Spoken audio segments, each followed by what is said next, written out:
Então, continuando a aplicação da pressão ali que a gente viu em relação à profundidade, à altitude, temos um princípio, uma lei que rege sobre a pressão nos fluidos, que é o que a gente chama de lei ou princípio de Pascal, sim, porque ele foi na verdade, uma observação, né, de um cientista que é Blaise Pascal, por isso que é chamado de princípio de Pascal, tá? Bom, o que diz esse princípio de Pascal? O princípio diz o seguinte, que a pressão aplicada a um fluido no interior de um recipiente é transmitida sem nenhuma diminuição a todos os pontos do fluido e para as paredes do fluido. Isso aqui é o que diz o princípio, certo? Isso significa o quê? Que se eu aplicar uma pressão num determinado ponto do fluido, essa pressão ela vai ser transmitida igualmente em todos os pontos do fluido. Então, se eu pegar um fluido e eu aplicar uma pressão aqui, a pressão que eu tenho aqui é igual, a pressão que eu tenho aqui é igual, que eu tenho aqui e que eu tenho aqui. Então, desde que eu aplique uma pressão aqui, ela vai ser igualmente transmitida em todos os pontos desse fluido, sem nenhuma diminuição. Ou seja, eu não vou ter variação na pressão. Por mais que eu tenha aplicado, sei lá, 10 Pascal, vai ser 10 aqui, 10 aqui, 10 aqui e 10 ali, certo? É isso que diz o princípio de Pascal. Então, essa figura que eu coloquei aqui, eu tô falando que desenhei, né, um elevador hidráulico, que é uma aplicação da lei de Pascal.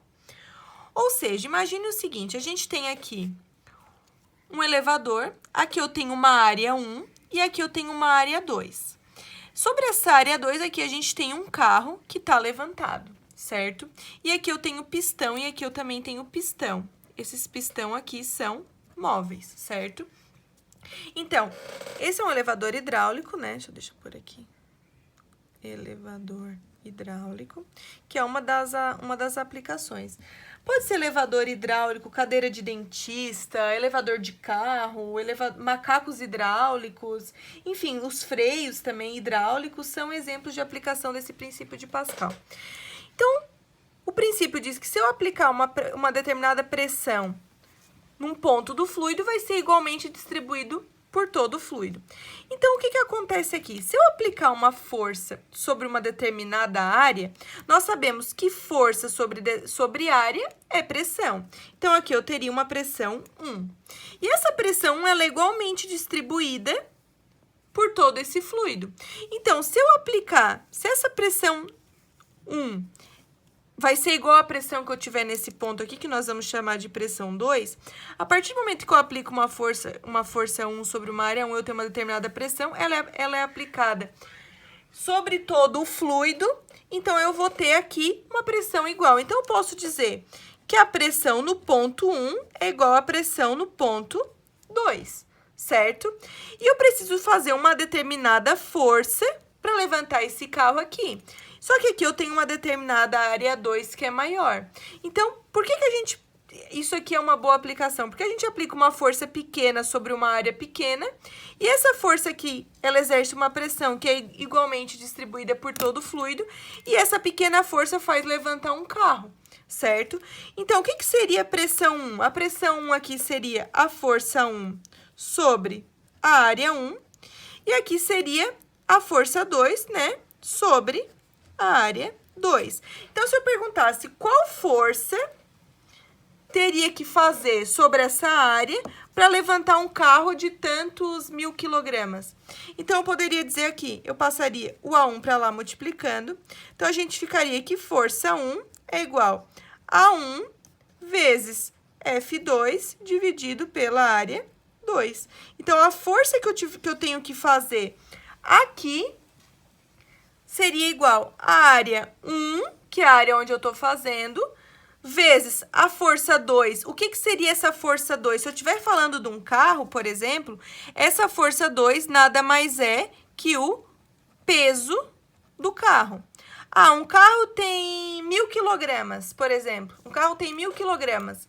Esse 1000 quilogramas não é a força, é a massa. E o peso, o que é? O peso é a massa vezes a gravidade. Então, Se eu tenho um carro de 1.000 quilogramas, ficaria 1.000 vezes 9,8, que daria 9.800 newtons, que seria essa força 2 aqui, certo? Então, o peso, na verdade, essa força 2 é o peso, não é a massa. Tem que cuidar para não confundir. Então, a força 1 tem que ser em newtons, a força 2 também é em newtons, e a área 1 e a área 2 precisa ser em metros quadrados. Ah, eu tenho ali um pistão de tantos centímetros de diâmetro, por exemplo. Aí nós vamos ter que calcular a área. Ah, o pistão é circular, é quadrado, enfim, a gente vai ter que calcular qual que é a área, certo? Então, aqui eu coloquei, né? Isso aqui, imagino que isso aqui seja um óleo. Então, isso aqui seria o princípio de Pascal, onde a pressão aplicada a um fluido no interior de um recipiente, então, a pressão aplicada num ponto do recipiente, ela é transmitida sem nenhuma diminuição por todo o fluido e também para as paredes do recipiente. Se eu tiver nesse ponto aqui, a pressão 1 também vai ser essa pressão 3, se eu quiser chamar aqui, a pressão aqui também vai ser igual aqui, porque ela é transmitida igualmente. Então, a pressão em qualquer ponto do fluido é igual, certo? Ah, e se quiser saber a força 2, no caso, ficaria A2 vezes F1 sobre a área 1, certo?